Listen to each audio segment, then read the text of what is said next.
Nous sommes le vendredi soir, le 21 mars 2014. Mohamed El Mayouri passe du bon temps avec ses amis dans l'iconique Chicha Lounge Férouz, à Amsterdam, un spot très connu dans la pègre, de plus, considéré comme le QG du groupe autour de Ouz. Mohamed, pour qui il se fait déjà tard, décide de rentrer chez lui. À peine sorti du lounge, il se fait tirer dessus par 2 hommes et décède sur place. Les 2 protagonistes disparaissent et leur voiture de fuite est retrouvée incendiée. Les questions se posent en ce qui concerne la victime, et surtout par rapport à son rôle dans le milieu. Nous savons que durant la même période, le procès pour la liquidation devant le Crown Plaza a lieu, dans lequel le principal suspect, Benaouf A, risque une longue peine de prison. Ce dernier est un pivot dans le conflit l'opposant à l'organisation de Marta, depuis qu'une importante cargaison de drogue a été perdue dans le port d'Anvers en 2012. Il se trouve que Mohamed s'apprêtait justement à témoigner en faveur de Benaouf lors d'une audience à venir. Son témoignage n'arrivera donc jamais jusqu'au tribunal, et finalement Benaouf sera condamné à 10 ans, puis confirmé à 12 ans en appel pour son implication dans la fusillade à Anvers. Cela ne pose pas de problème, car le rôle de lieutenant central dans le regroupement autour de Ouz est en partie incarné par Omar, et les affaires vont continuer à tourner rond.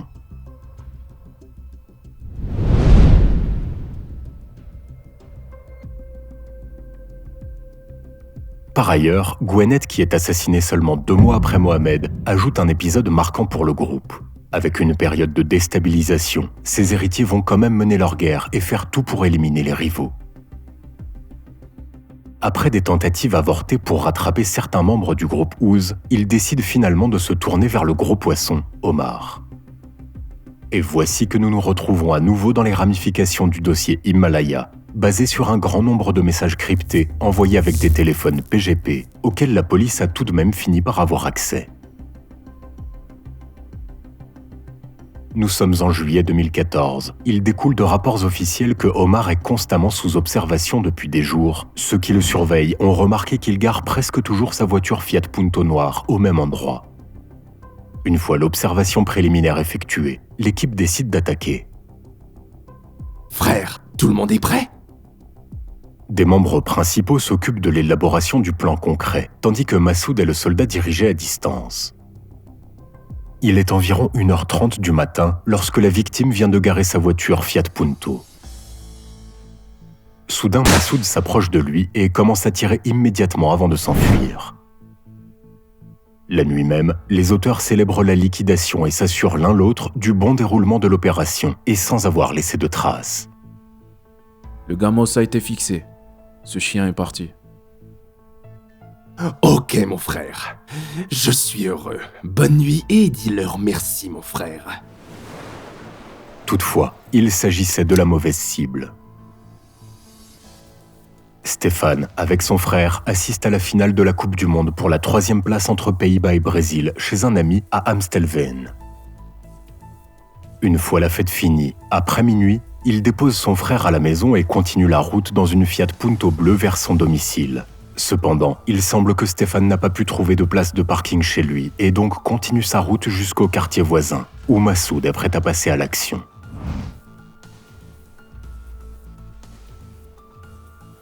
Il est étonnamment remarquable que l'organisation a considéré la mission comme étant acquise et n'a réalisé sa grosse erreur que le matin. Frère, c'est vraiment baisé, wallah. Frère, Jack a fait une grosse erreur. Vraiment mauvaise, frère. Putain, tu plaisantes. Maintenant l'autre Zemel est réveillé aussi ? J'ai directement mal à la tête. Et maintenant le retour à 0 donc. Et oui, le groupe devra repartir de 0 pour s'attaquer à nouveau à la vraie cible, qui est Omar. Ilias informe Denis de la nouvelle. L'homme n'est pas le bon type. C'est pas la bonne plaque d'immatriculation. C'est pas la bonne voiture. C'est la même rue, même voiture, mais c'est pas la même couleur noire. Il fallait la Punto noire. Je lui ai clairement dit. Le groupe reproche vivement son erreur à Massoud, alias Jack, qui aurait dû suivre les consignes données et ne pas confondre les couleurs des voitures. Lorsque Denis demande à Ilias s'il sait qu'il était dans la Punto, ce dernier lui répond.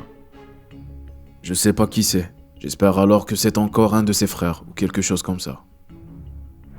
Stéphane n'était qu'un père de famille totalement innocent qui n'avait rien à voir avec le milieu. Il ressort des messages suivants interceptés que l'organisation envisage de poursuivre la mission. Je sais, mec, mais sors ça tout de suite de ta tête, ok? Et concentre-toi sur ces mecs. Frère, est-ce qu'on peut encore le faire, tu crois? Je sais vraiment pas, mon frère. C'est la même rue et tout. Alors je vais voir s'il le voit garé là-bas plus tard. Ok, mon frère, on doit aller de l'avant. Ce qui s'est passé, c'est la merde. Mais on doit aller de l'avant. La mission tellement importante pour les héritiers du groupe de Gwenet se solde par un cuisant et dramatique échec. Stéphane est la première victime d'un meurtre par erreur dans cette querelle et malheureusement pas la dernière. C'est un terrible choc pour sa partenaire Janke et une perte immense pour son enfant.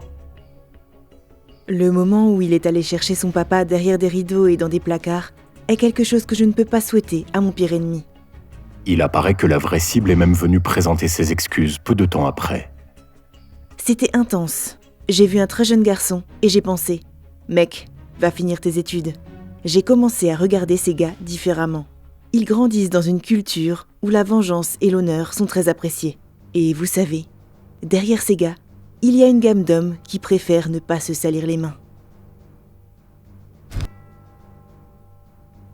En ce qui concerne Massoud, en plus d'être tenu responsable de cette erreur, il commence à être vraiment considéré comme un problème pour le groupe. Frère, cet homme devient un problème. Je vais réfléchir tout de suite à ce qu'il faut faire, frère. Ils ne lui font plus confiance du tout et surtout ils soupçonnent qu'il est de mèche avec le camp ennemi. J'ai commencé à penser peut-être qu'il aura tout dit, frère. Parce qu'il est bien avec eux, tu comprends? Parce que d'un coup, il ne voulait plus rien.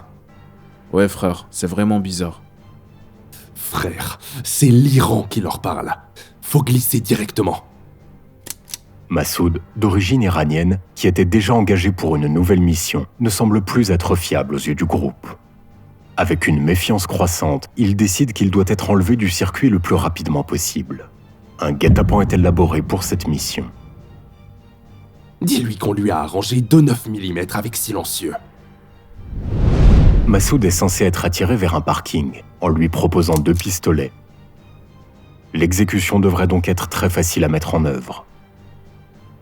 Tes hommes sont-ils prêts? Le frère est très facile.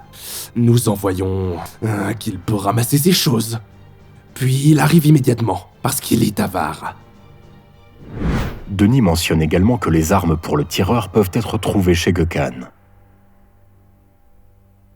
Le 3 septembre 2014, le corps de Massoud Amin Hosseini est retrouvé dans sa voiture. Il était assis sur le siège conducteur, ayant reçu la balle fatale dans la tête par derrière. Contrairement aux liquidations précédentes, des coups de feu sembleraient avoir été tirés depuis l'intérieur du véhicule, ce qui montre que Massoud ne s'attendait pas du tout à sa liquidation.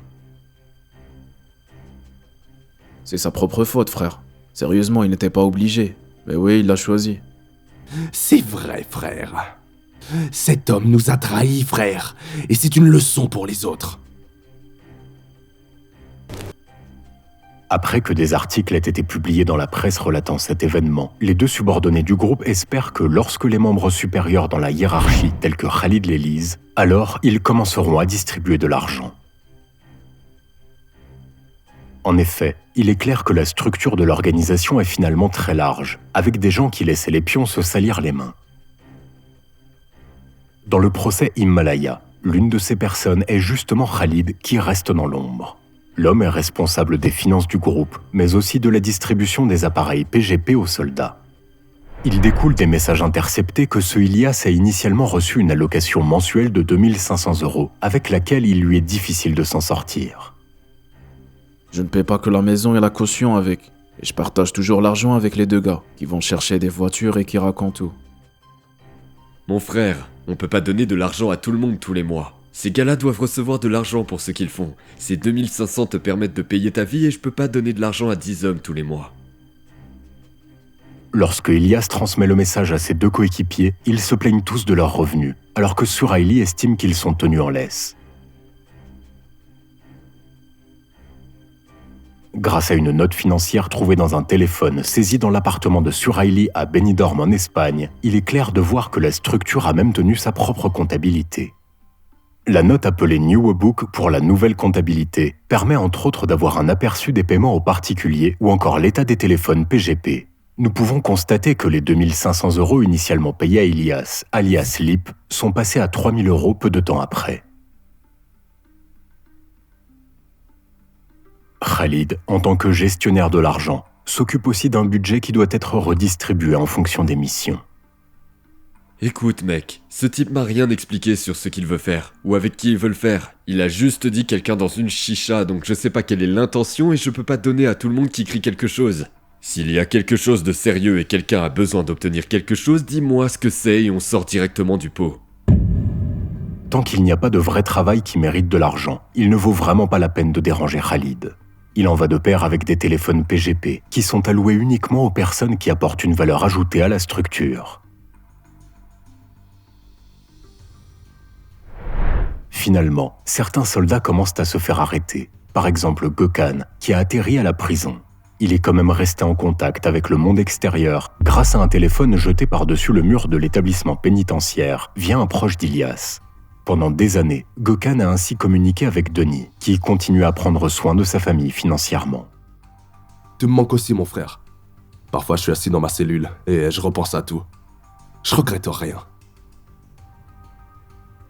En ce qui concerne Denis, il décède dans sa cellule en Espagne en 2020 des suites d'une crise cardiaque. Et ce qui est frappant durant ce procès Himalaya en 2021, c'est que Ilias, après avoir entendu qu'il risque la perpétuité, se met finalement à parler. Toutefois, toutes ces déclarations concernent des personnes qui sont en dessous de lui ou à pied d'égalité dans la hiérarchie. Lorsque vient le tour de Khalid, il évoque le droit au silence, ce que la loi permet. Face à l'habituelle omerta qui règne dans ce milieu, il n'est pas surprenant qu'il ait peur. L'homme a déjà changé 7 fois de prison pour sa propre sécurité.